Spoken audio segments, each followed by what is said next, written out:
Friends, आज आज हम लोग जो केवीएस का सीरीज चला रहे हैं हिंदी का, तो उसके व्यवहारिक व्याकरण में जो टॉपिक है समास का कंपाउंड, उसको आज हम लोग देखेंगे। और ये जो इसी तरह के जो भी टॉपिक्स हैं छोटे छोटे व्यवहारिक व्याकरण में केवीएस के हिंदी में, जो जनरल पेपर में आपके आएंगे टीजीटी पीजीटी में और पीआरटी के अभी सिलेबस है ये, तो उसमें आपको क्या करना है कि सारे टॉपिक्स को, छोटे छोटे टॉपिक्स के कॉन्सेप्ट को क्लियर करते चलना है। इस चैनल पे मैं सारे ही उस टॉपिक को कवर कराऊंगी, छोटे जो भी कॉन्सेप्ट्स हैं उनको। बाकी उसके साथ साथ ईवीएस और साइंस को भी मैं कवर कराऊंगी। भी सीटेट की कुछ वीडियोस लेक्चर लेने होते, तो इस वजह से थोड़े कम टाइम है। बाकी मैं धीरे धीरे इन सारी वीडियोस को कवर करके और चैनल पर डाल दूँगी। तो आपको चैनल पर बने रहने के लिए चैनल को सब्सक्राइब करना होगा, बेल आइकन को प्रेस कर दीजिए ताकि आपको आने वाले वीडियोज़ के नोटिफिकेशन मिलते रहें। और बाकी अब इस टॉपिक को हम लोग आगे बढ़ाते हैं, देखते हैं कि क्या है कॉन्सेप्ट जो भी है। और ज़्यादा से ज़्यादा क्वेश्चन प्रैक्टिस करिए, जो भी बुक आप प्रेफर कर रहे हैं। तो देखते हैं समास के बारे में गाइस। तो इसमें देखेंगे कि समास कम से कम दो पदों का योग होता है, जैसे दो पदों से मिलकर बना होता है। संधि क्या होता है? दो पदों का विच्छेद होता है। मुख्यतः दो पद होते हैं, पूर्व पद तथा उत्तर पद, ठीक है। और इस तरह से जैसे कि देखेंगे किस किस में कौन कौन से पद होते हैं। तो तत्पुरुष समास जो होता है उसमें उत्तर पद प्रधान होता है, ठीक। कर्मधारय में भी उत्तर पद प्रधान होता है। द्विगु समास में उत्तर पद प्रधान होता है। बहुव्रीहि समास में दोनों में से कोई भी पद प्रधान नहीं होता, ध्यान देना है। और इसमें कोई अन्य पद ही, जैसे तीसरा पद प्रधान होता है। इसको मैं आगे समझाऊंगी आपको, इसको एकदम इसका कॉन्सेप्ट क्लियर कराऊंगी आपको। द्वंद्व जो समास होता है उनमें दोनों पद प्रधान होते हैं और अव्ययी भाव में पूर्व पद। तो मतलब कि एक अव्ययी भाव समास है जिसमें पूर्व पद प्रधान होता है। बाकी तीन में तत्पुरुष, कर्मधारय और द्विगु में क्या है? उत्तर पद प्रधान है। बहुव्रीहि में दोनों में से कोई पद प्रधान नहीं होता और द्वंद्व में दोनों पद प्रधान होते हैं। तो ये इसको आपको एकदम रट लेना है। और जैसा कि मैंने पहले वीडियोज़ में बताया आपको, आप जो भी टॉपिक पढ़ें उसको आप इंटरव्यू के माइंड से भी पढ़िए कि आपको डेमो में कुछ भी पढ़ाने के लिए दिया जा सकता है। तो जो भी टॉपिक पढ़ें उसको उसी हिसाब से पढ़ें कि आपको हो सकता है कि पढ़ाने के लिए टॉपिक दिया जा सके, तो दिया जाए तो आप क्या हो, तैयार हो उसके लिए। तो चलिए आगे देखते हैं। तो इसमें क्या है कि क्वेश्चन देखेंगे, क्वेश्चन के थ्रू हम लोग समझने की कोशिश करेंगे। तो आमरण में क्या है कि इसको विच्छेद करेंगे। कभी भी हम लोग जब भी समास करेंगे तो जब भी उसका दो विच्छेद करेंगे तो दोनों का अर्थ आना चाहिए। ये नहीं कि आप विच्छेद कर दिए और दोनों जो शब्द हैं उनमें एक का अर्थ आ रहा है, एक का नहीं आ रहा है, दोनों के सार्थक अर्थ आने चाहिए। तो आमरण में क्या है? आमरण को क्या बोलेंगे कि मरण तक। तो आ प्लस मरण, तो जब आ है वो क्या है? प्रधान है, ठीक।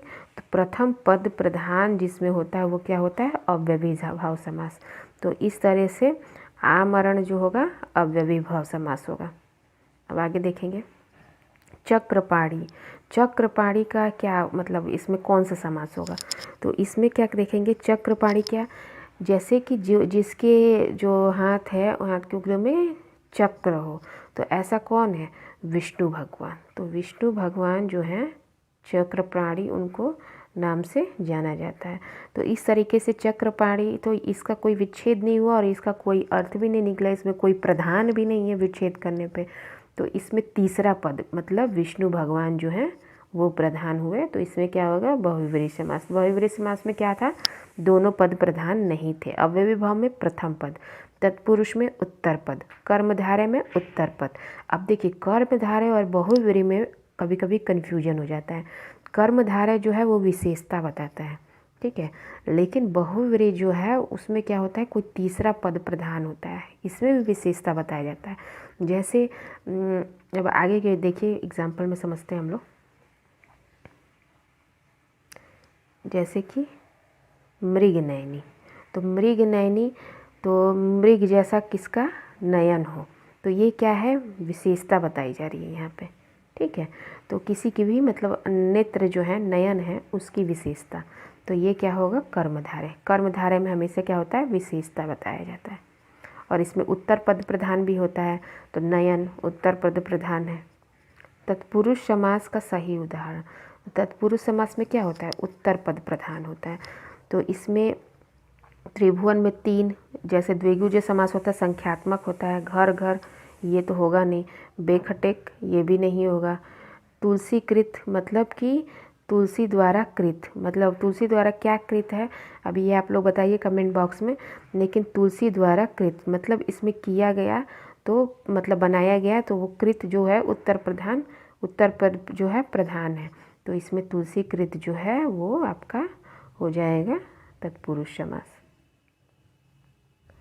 अब रात दिन और राधे श्याम, ये तो बहुत सिंपल है।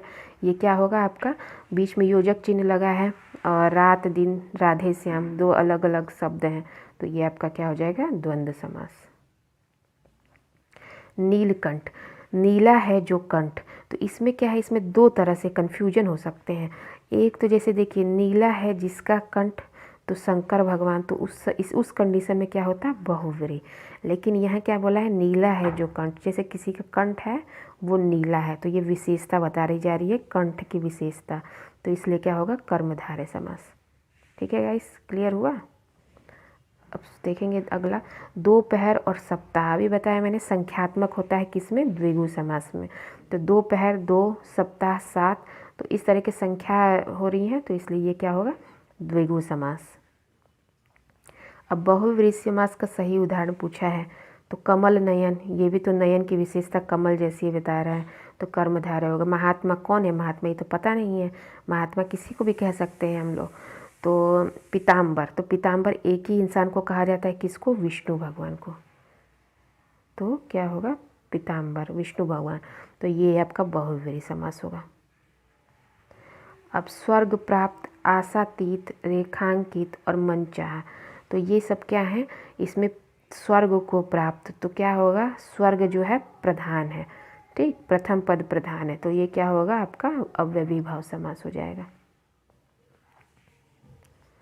आपका अव्ययी भाव समास होगा।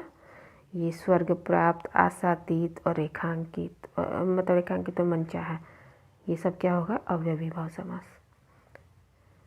किस समास में उत्तर पद प्रधान होता है, तो आपका क्या होगा तत्पुरुष में भी होता है, कर्मधारय में भी होता है, द्विगु में भी, उपरोक्त क्या होगा सभी। और अव्ययी भाव में क्या होता है, प्रथम पद प्रधान होता है। बहुव्रीहि में क्या होता है, दोनों में से कोई भी प्रधान नहीं होता, उसमें तीसरे की बात की जाती है। उसके बाद आपका क्या आता है द्वंद्व, द्वंद्व में क्या होता है योजक चिन्ह लगा होता है, इसे दिन रात सुख दुख इस तरह से।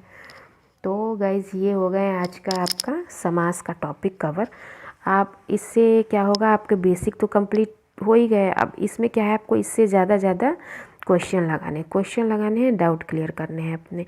और इसी तरह के सारे छोटे छोटे ही वीडियोज़ में क्लिप में वीडियोज़ कवर करती रहूँगी टॉपिक को, जो भी KVS के PRT और जनरल पेपर जो भी TGT और PGT में भी आपको करने हैं कवर। तो सारे व्यवहारिक व्याकरण, EVS हो गया आपका, साइंस हो गया, पेडागॉजी हो गया, ये सभी मैं cover कराऊँगी।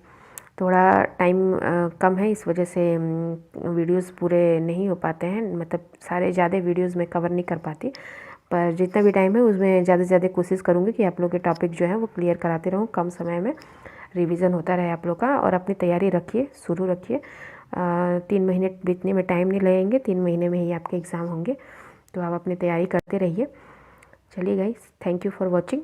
Please like and subscribe, bell icon को प्रेस कर दीजिए ताकि आपको आने वाले वीडियोज़ के नोटिफिकेशन मिलते रहें। ओके।